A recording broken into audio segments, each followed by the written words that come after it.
প্রকাশ, অন্ধকারকে দূর করে দেওয়া সেই মহানায়ক।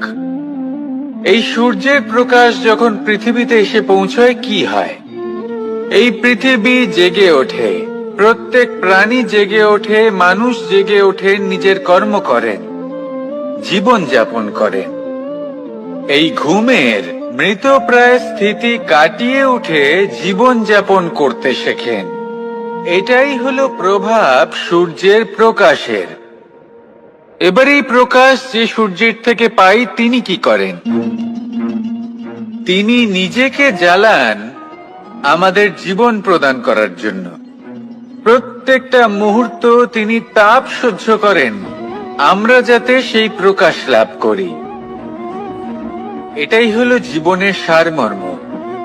যদি আপনিও এই সংসারে প্রকাশ ছড়িয়ে দিতে চান তাহলে আপনাকেও তপ্ত হতে হবে, নিজে জ্বলতে হবে, সেই কর্ম করতে হবে যেটা কঠিন হতে পারে কিন্তু আসলে শ্রেষ্ঠ। তবেই এই সংসারের সেবা করতে পারবেন, সংসারকে পথ দেখাতে পারবেন।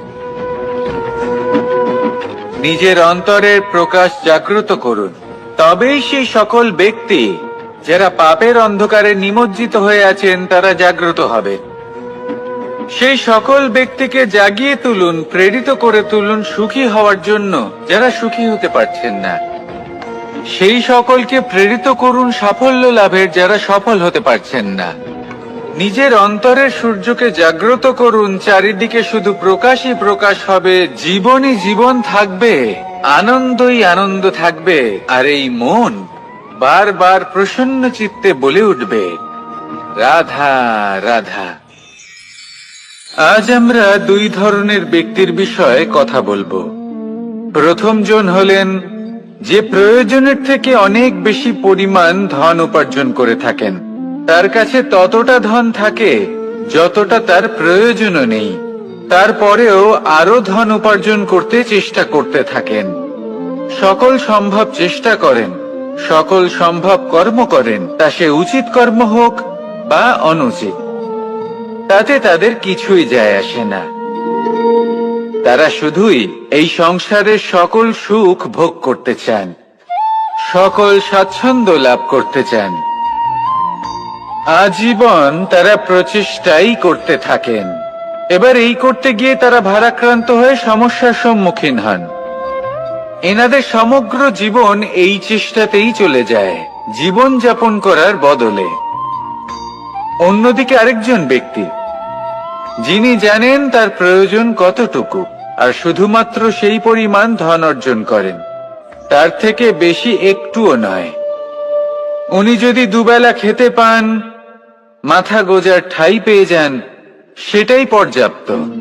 তাতেই তিনি আনন্দে জীবন যাপন করেন, না কোনো বৃথা চিন্তা করেন, না কোনো বৃথা কষ্ট করেন। এবার আমি আপনাদের জিজ্ঞেস করব, এই দুই ব্যক্তির মধ্যে আপনি কোন ব্যক্তি হতে চাইবেন?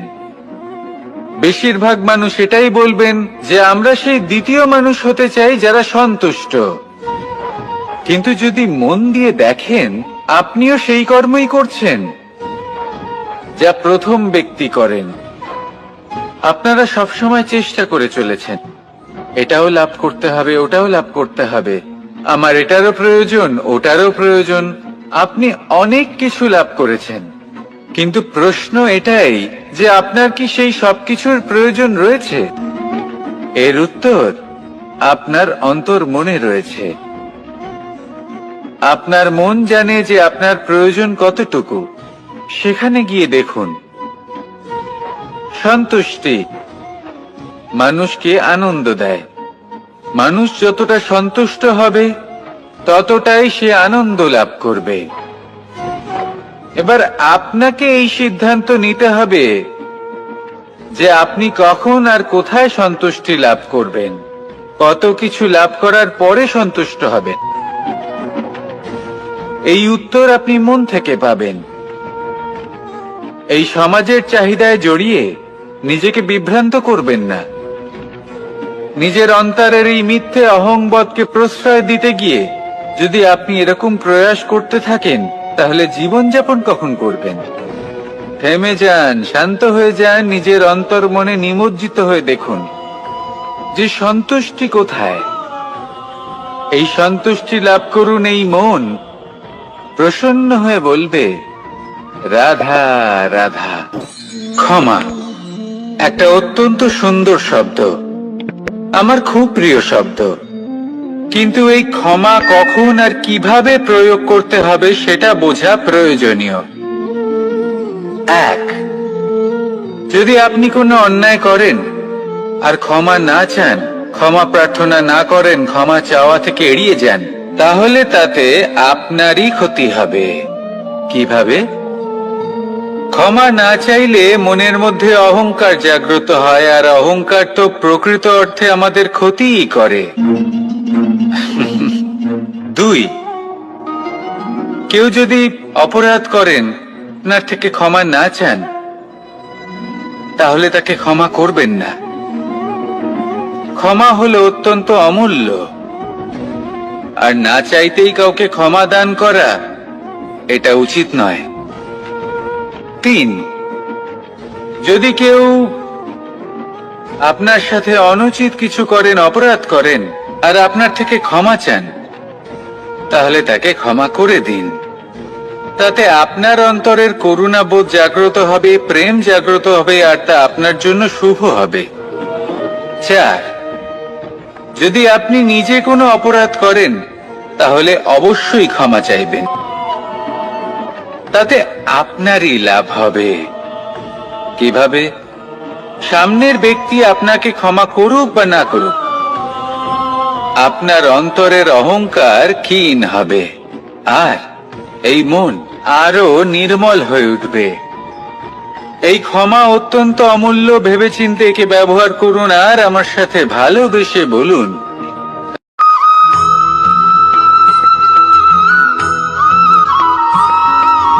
ভগবান। প্রত্যেক কঠিন পরিস্থিতিতে এই নামই আছে যা আমাদের উপায় দিয়ে থাকে।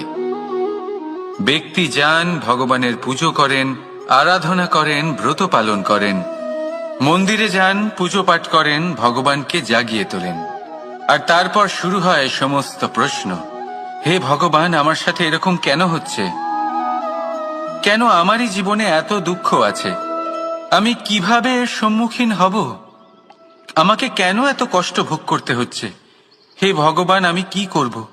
আমাকে সাহায্য করুন, কোনো রাস্তা দেখান।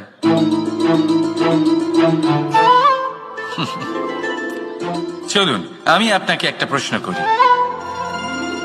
মন্দিরে যাওয়ার চেষ্টা করার আগে আপনি কি জীবনে ততটা চেষ্টা করেছেন যতটা সেই সমস্যাকে দূর করার জন্য দরকার ছিল? দ্বিতীয় প্রশ্ন, ভগবানকে জাগানোর পূর্বে আপনি কি নিজেকে জাগিয়ে তুলেছেন? আপনি কি আলস্য ত্যাগ করেছেন? তৃতীয় প্রশ্ন, ভগবানকে জিজ্ঞাসা করার আগে আপনি কি নিজেকে জিজ্ঞাসা করেছেন যে আমি কেন এত অসফল হচ্ছি? যদি না করে থাকেন, তাহলে সবার আগে এটা করুন। আপনি সমস্ত প্রশ্নের উত্তর পাবেন, সমস্ত বিপদের পরিত্রাণ পাবেন। অন্য কোথাও নয়, নিজের ভেতরে তাকিয়ে দেখুন। চেষ্টা করুন নিজেকে জাগিয়ে তোলার। আপনি সফল অবশ্যই হবেন, কারণ এই পরমাত্মা, ওই পরমেশ্বর, ওই পরব্রহ্ম আপনার মধ্যেই তো আছে। রাধা রাধা।